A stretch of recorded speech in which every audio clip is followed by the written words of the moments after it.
स्थानीय सरस्वती शिशु विद्या मंदिर ठारे मैट्रिक टॉपर संबर्धना कार्यक्रम अनुष्ठित।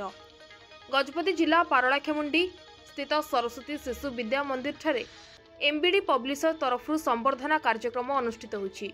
उक्त कार्यक्रम आरंभ में विद्यालयर प्रधान आचार्य सरोज कुमार पंडा अतिथि परिचय प्रदान करथिबा बेले चलित वर्षर गजपति जिला मैट्रिक टॉपर विद्यालयर छात्री सुश्री प्रज्योति चौधरी तथा पिता नित्यानंद चौधरी और माता श्रीमती नमिता चौधरी प्रभृति मुख्य अतिथि स्थानीय देवी मठर महंत पूज्य श्री रामानंद दास महाराज उपढौकन फुलतोड़ा और प्रमाणपत्र दे संबर्धित करथिले।